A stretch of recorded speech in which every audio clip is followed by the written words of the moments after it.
Are you tired of constantly having to lower your price to win the job? Are you struggling to differentiate yourself from the competition? Are you looking to have more consistency with your marketing? If yes, then you're going to love what we have coming up. I'm Anthony Kapkin, editor of Electrical Business Magazine, and welcome to Become the Obvious Choice in a Competitive Market, part 2 of our 4-part series, Blueprint to Profits, Systems and Time, brought to you by Electrical Business, Onsite, HPAC, SP&T, Connections Plus, and Next Level. A very special thank you to Schneider Electric, sponsor of this 4-part series. By stepping up to support our delivery of these training sessions, Schneider Electric shows how deeply committed it is to you and your success as a trades business owner. Please check them out. Now, Andrew Houston is not just your presenter. He's your coach, and this is much more than just a PowerPoint presentation. You get out what you put in. He is the owner and founder of Profit for Contractors, and you can find his columns, tradie tip videos, and recordings of past webinars at ebmag.com.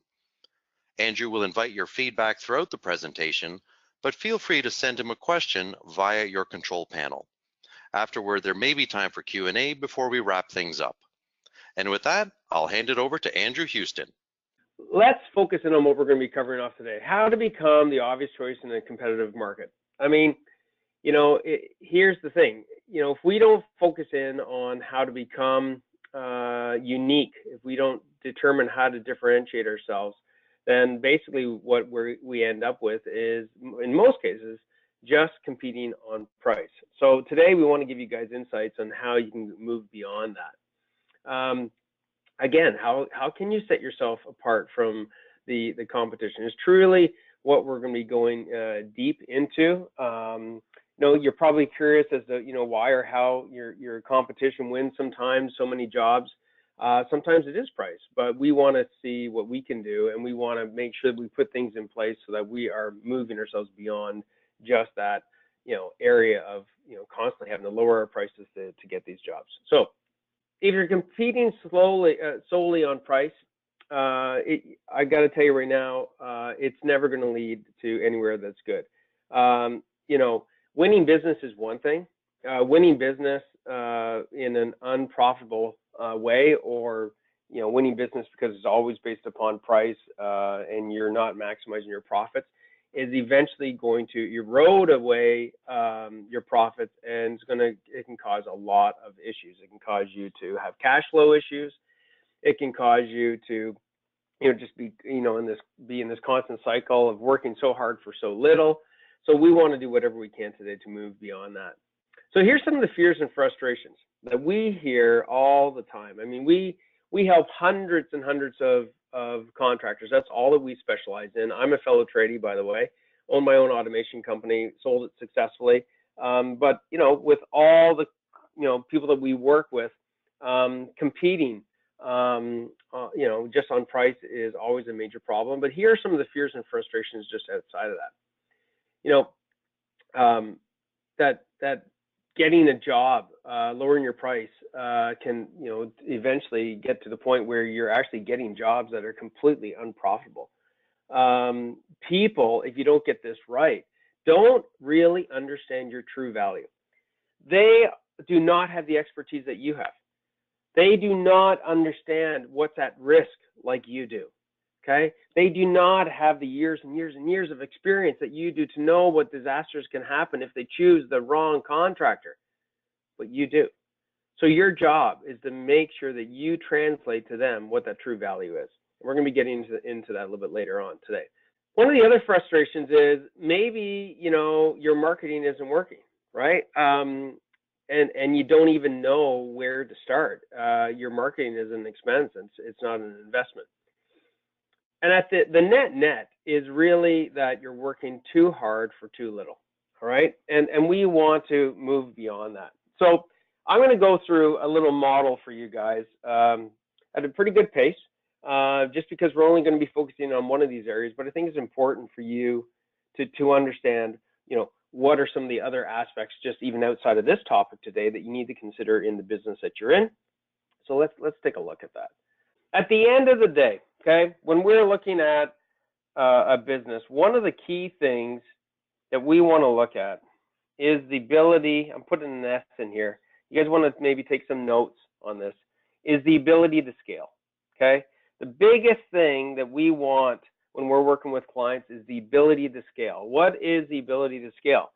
That means that you can consistently grow the business, okay? You maybe heard this before, but it's so true. Principles are principles. You know, if a tree stops growing, it's going down the path of dying, okay?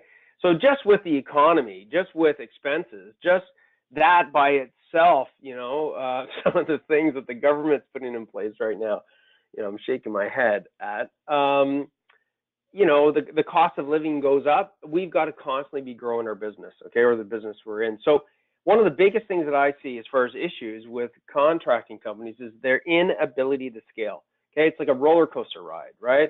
We're really too busy, then we're not busy enough. You know, I think there's three main things that contractors really, you know, business owners in the trades want to get.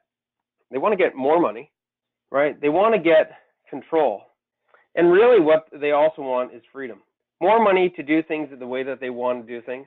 More control so that they can actually, you know, more work doesn't equal more chaos. And more freedom to actually be able to go and, you know, live a life beyond just the business and having the business run them. Be able to do the things with their family the way that they want to do things with their family. So there's three core areas that we want to look at. Again, we're only going to be focusing on one of these areas today. First area is delegation mastery. One of the things that we've got to understand when we're looking at delegation mastery is this. As the owners on this call, I know there's a combination, but I'm really directing this towards the owners on the call. You can't do everything. There is just no way. You can't be the accountant, you can't be the bookkeeper, you can't be the salesperson, you can't be the project manager, the installer. You know, you just can't do it all. Now, it's okay to do a couple of those things, especially if you're good at them and they are at what I call, you know, your value rate per hour or worth your time as the CEO. But you've got to be able to start mastering delegation. If you can't start letting things go such that they don't come back to you, then you are going to be held prisoner to your business. The next area that we got to look at, which is what we're going to focus in on today, is you want to be able to dominate your market. You want to be, you know, again, we're going to go deep into this today. We want to be able to you know, be looked upon that anytime somebody thinks about your product or service, they think about you. They think about your business, and they're choosing you just beyond, hey, these guys are the lowest price. That's a bad reason to be choosing you, okay? So you want to dominate the market. And the third thing that you want to do is that now that you've won the business, you want to make sure that you deliver profitably. Because if you do not deliver profitably, you will not be in business, okay? So these are the three things that we've got to look at. And I'm just going to touch on, you know, a little bit of what happens if you don't get this right. If you don't delegate, what ends up happening is that you have no control, okay? If you don't dominate the market, okay, then basically you have what I call is no leverage, and all this is price driven. If you can't deliver profitably, you have no business. There's a reason why 80+% of businesses fail in the first 5 years. It's because these three things aren't working, okay? So delegation mastery, I'm just going to touch on it really quickly. You guys can take some notes on this.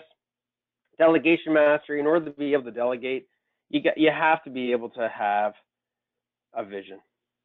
If you don't know where the heck you're going, and if you didn't know what time this was at, if you didn't know how to get access to it, if you didn't know the why behind it, you wouldn't have shown up today, okay? And, you know, same as getting to work, same as doing the jobs you do, but you have to have a bigger vision beyond just the day-to-day tasks. Otherwise, you won't be able to control your time. That means the owner's time, okay?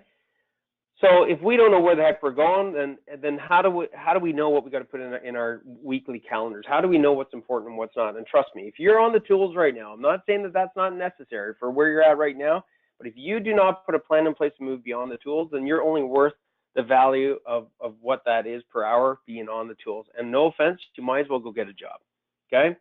When we're looking at, you know, after vision and controlling your time, then we got to do what's one of the most important things to do, okay, is to be able to harness your talent.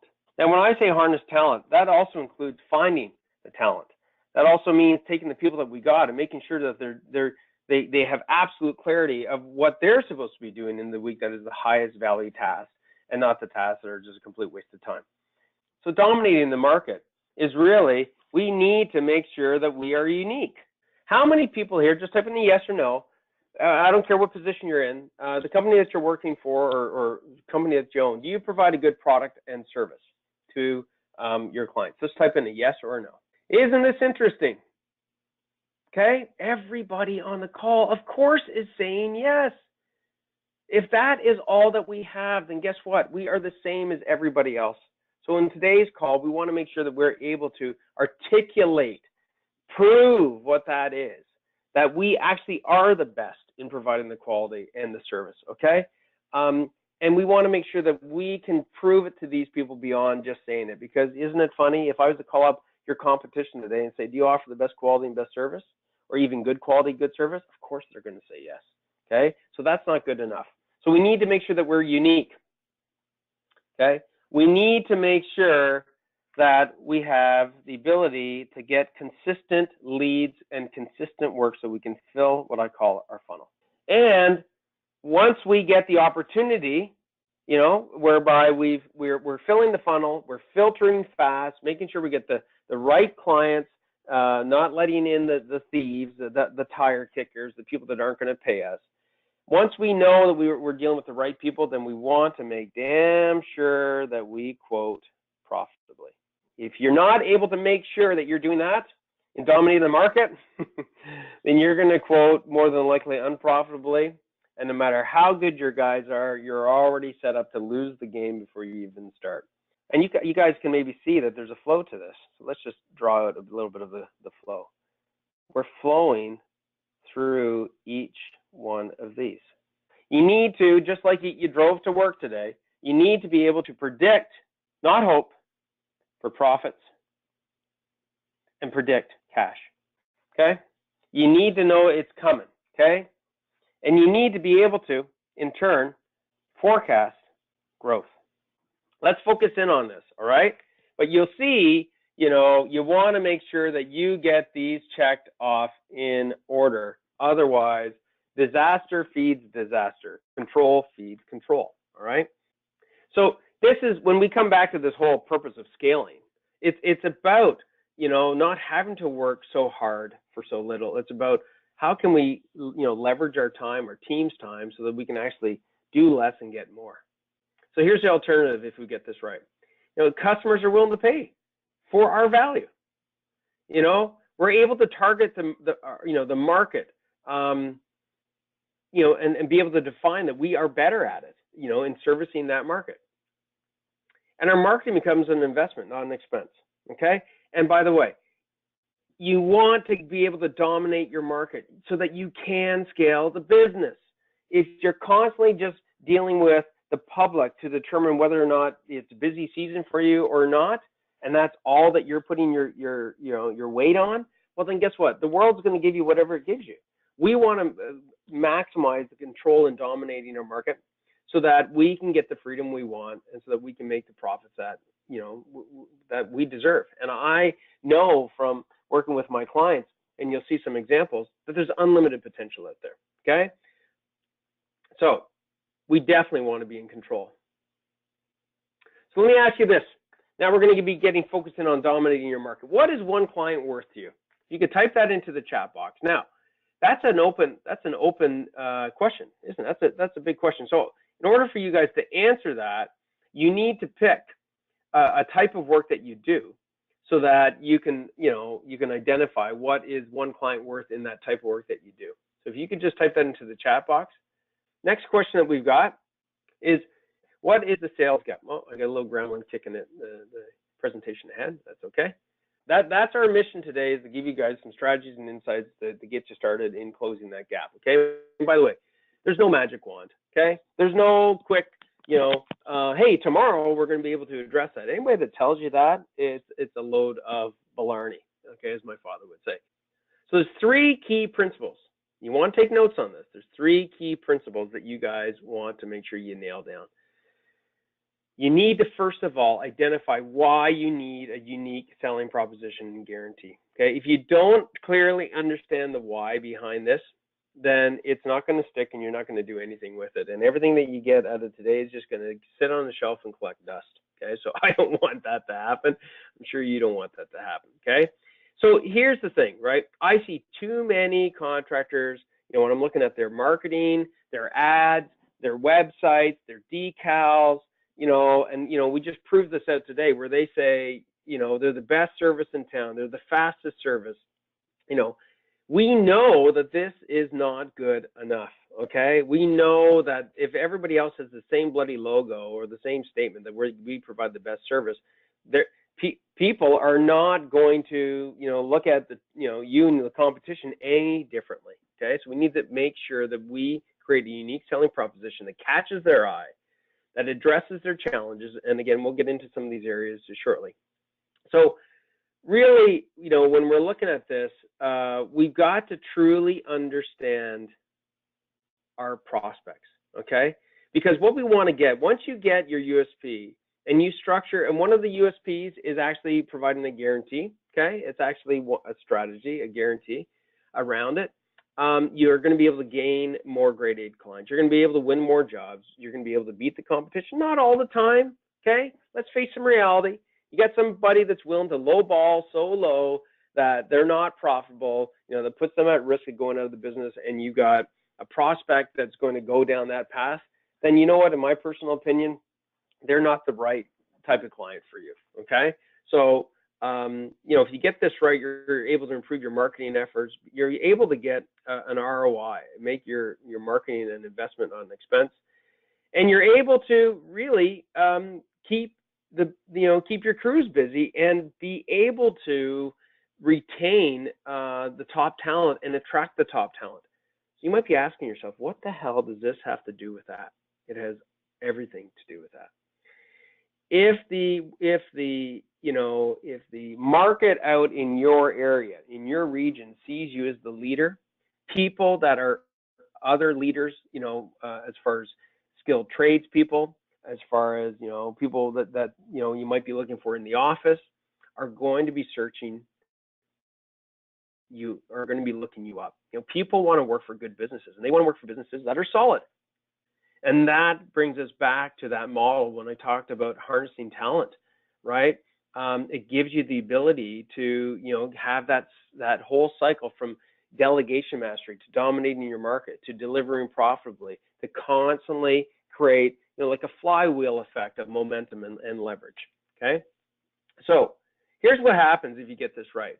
Here's a really good buddy of mine. Most of my, I'd say all my clients are, first and foremost, I'm not here to be their buddies. I'm here to help them out. But here's a client of mine. And sorry, guys, with the slides popping ahead like that. I don't know why it does that, but that's okay. We'll work through it.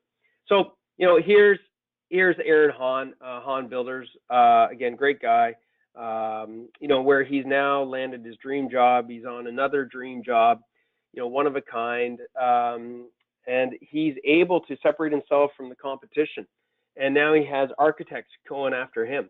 Now he has, he's building these homes called, I think there's a couple of builders on the call. He's building a home called Net Zero, and he's really being the authority in his market space. And now architects are searching him out and passing on referrals to him. He's, some of the strategies that, that he's using are amazing, right? We got him, posting videos online and what have you, to show that he's the expert, that he's the authority. Simple things, guys, that don't cost him anything more than just using his phone, right? We're turning his dumb phone into literally a smartphone. But where was he before? Where was he? He was stressed out. He was literally making himself sick. By having this roller coaster of too much work to too little work, of having to let guys go, of doing work for people and also the type of work for people that he really did not like. Now this has been a game changer for him, right? He's defined his unique selling proposition. And by the way, in the trades, you don't have to have one unique selling proposition. Okay, I know other people out there say that you need to have one.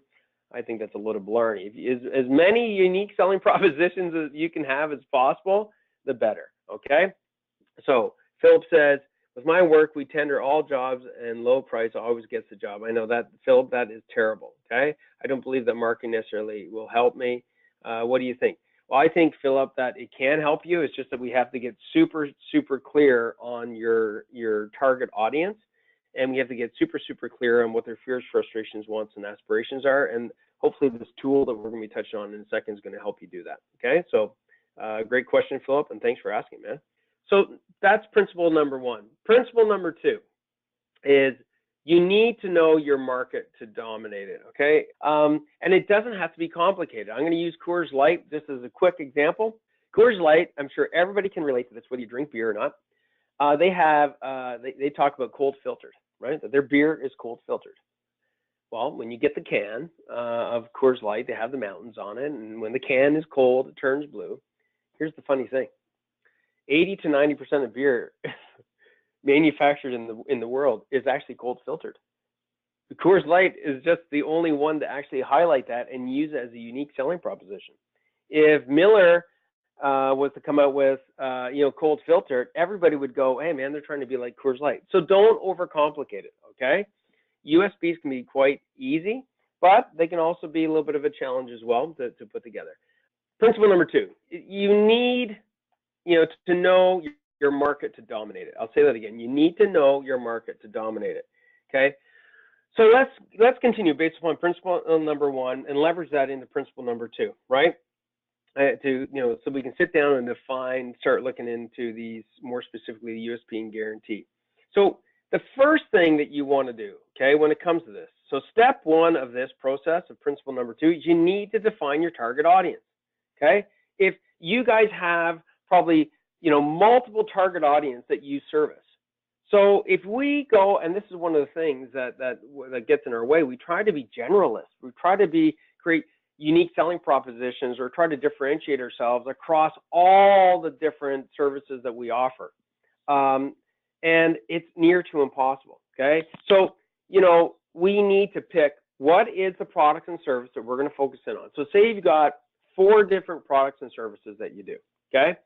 You want to pick the one typically that has got the highest profit, okay, that and feel most comfortable with as far as doing, that your guys can deliver consistently, and that you've got a really good sense. And some of this is starting off with your gut, okay, because until you start testing and measuring, for the most part, all you got is your gut, okay? So we got to go with that, interviewing your team members, getting insights from some of your right-hand people as to which area you're going to focus in on are some of the strategies. But you want to pick one.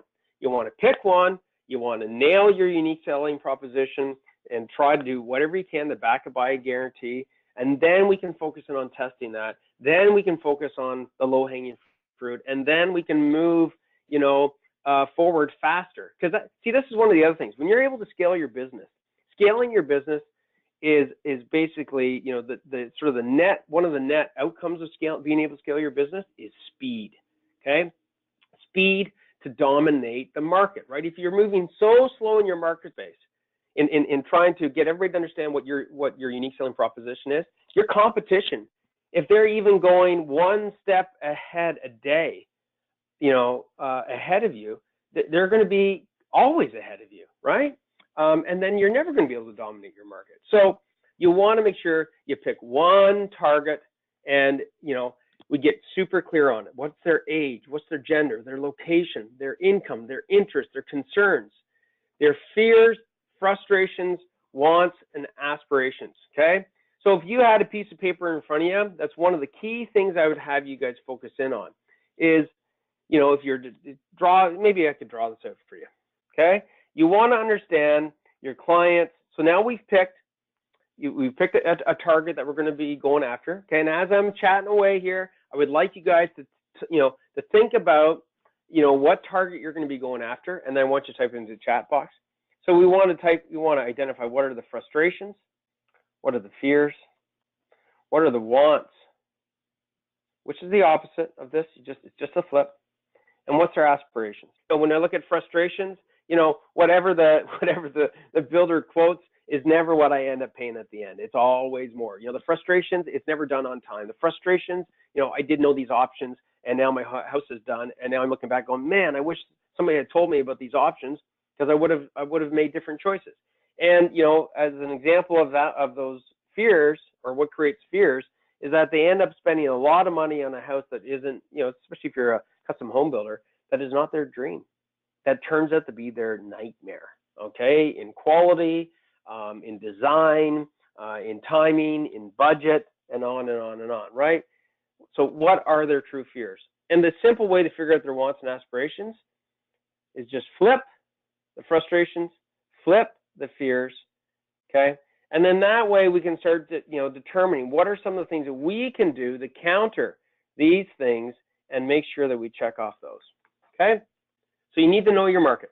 You need to pick what target audience you're going to go after and with what product. So here's one of the things that we've decided to give to you guys today. You guys should have it in the handout section. So here's a couple of things that you guys want to focus in on. This is a tool. You can go in here. You can type in whatever your answers to these questions. The very first thing before you start using any of these tools, I'm only going to say it one last time, you need to pick the type of work that you're going to go after to be unique on, okay? And that in turn is going to help define who your target audience is going to be. I'm going to go through the next page here. Question number one, what is their demographic? This is getting deep into the psychology of your prospect. But number three is huge. What emotional reasons might someone buy from you? That comes back to the frustrations, fears, wants, and aspirations. So make sure you're getting that nailed, okay? I've been spending years on understanding the contractors, even though I was one, okay? Because the minute that I can identify the challenges you guys have is the minute that I can be teaching these things to you guys and helping you guys. But if I just try to be the same as everybody else and be a generalist and not be specific and not create specific tools for you guys, well then guess what? You're not moving forward, I'm not moving forward, right? So the next thing we want to look at, okay, is we want to make sure, I'm going to skip past this page here. You want to make sure, let's jump right to the end. You want to make sure that you're defining, I'm not sure who said it typed it into the chat box, but what are you going to be unique for? Is it going to be your product and service? Is it going to be your price of the service and product? Okay, ideally I don't want that to be the case, but maybe you do have that upper edge. I'm not sure. Your workmanship, the speed of service, your convenience, your delivery of the service and product, the customer service. What is it going to be? And this is where you can come up with your unique selling proposition ideas. And let's come back to here. Here's some examples for you, okay, of defining, separating yourself from the competition, okay? This here is a feedback form that I get my clients to use on all their jobs. There's the digital version, there's a hard copy version, and it's really getting customer feedback on every single job that you do. Now, how the heck can this separate you from the competition? Well, guess what? Now we're not just saying to the prospects or the clients that we provide the best quality and best service. We can show proof from past jobs we've done, and our past clients have actually filled this out, okay? And there's huge benefit, as far as, utilizing this beyond just your unique selling proposition. It's also very beneficial for helping you get feedback on your team members, and the best people to give you feedback on your team is your clients. Another is, I said it earlier, Aaron's using this, is leveraging systems of how they start the job, run the job, how do they finish the job, from project startup checklists to procurement schedules to job site checklists to how they finish the job consistently all the time. They show these systems to their prospects and they blow them away because their competition can't touch them. So when it comes to trust, when it comes to delivering that job right the first time, they can show to the prospect that we have the systems, that we truly are a structured business to provide what it is we say we can offer. Next thing is that we want to look at is determining your guarantee. Now, I'll let you guys go through this document, but here's the thing. When it comes to determining your guarantee, you first have to identify what is it that you are going to be unique at. Okay, so if you say that you're going to provide the best this, or we are going to give the best, the quickest response, you need to be able to back it up as much as you can, okay, to say, hey, and if we don't do that, we guarantee that we're going to be able to do this for you. You know what, actually, let's touch on that document just for a second. Here's the Tradie's Guide to Creating a Marketing Guarantee. Now, you know what, you might say to me, Coach, or Andrew, I don't have time for this. You know, I'm not going to take the time for this. I don't really need this. Well, I'll tell you what. If your competition gets their hands on this and they do it, you might be a leg up right now. You might be 2, 3, 4 legs up right now. They'll eventually catch up to you. You need to be, if you want to be a true entrepreneur, if you want to dominate the market and you want to scale your business, you've got to be, somebody that, is constantly being innovative. Okay, you got to constantly look at doing things better, doing things differently. And if I hear it all the times, we've been doing this way for 30 years, and I go, yeah, and that's also why you've lost this much money in the last 30 years. Okay, so make sure you leverage this stuff, team. Okay, make sure you ask for help. I'll show you guys where to get more help before we finish up, but let's talk on this guarantee for a second. Remember we talked about the fears, frustrations? Once you've identified what you want to be unique for, okay, you want to define what are the frustrations that, let's say it was product that you wanted to focus in on as far as your unique selling proposition. You want to focus in on what are the frustrations that these people have with this product or with this service or with this type of work that you do. And you want to get really, really lasered focused, okay? Now, by the way, when I say really lasered focused, if we have an elderly person using that exact same product versus somebody that is young, their frustration could be very different, right? You can have a young person that likes to use technology, and you can have an elderly person that does not like to use technology, and yet it's the same bloody product or service.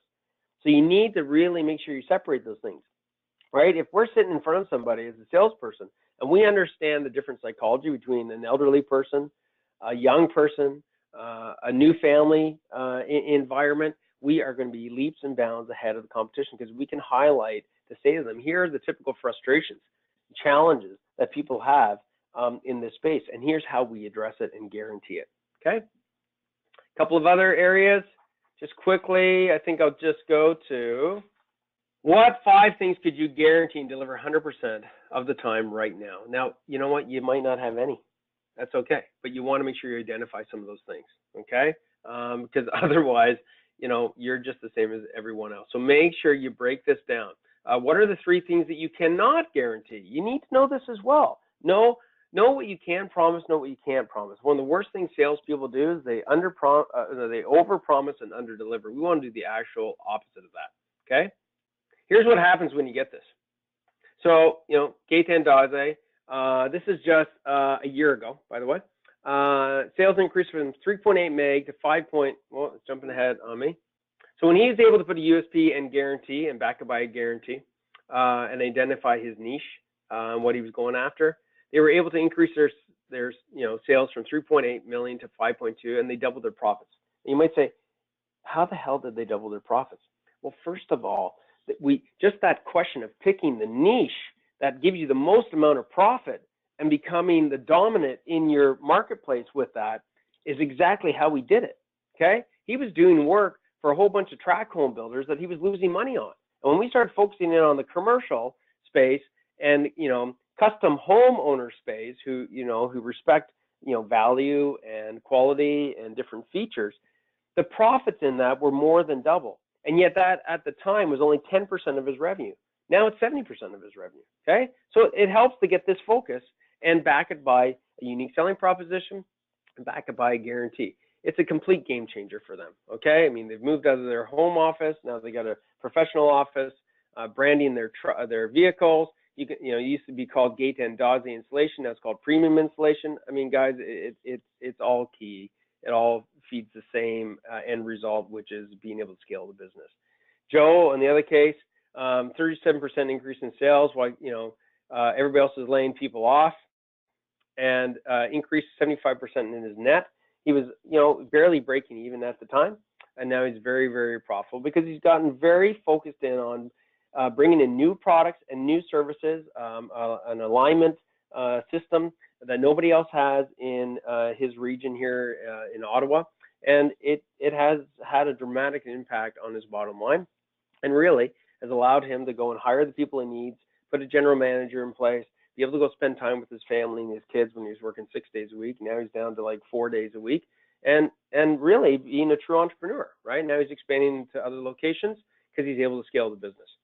So net, what we want to be able to do, guys, is we want to be able to make your marketing an investment and not an expense.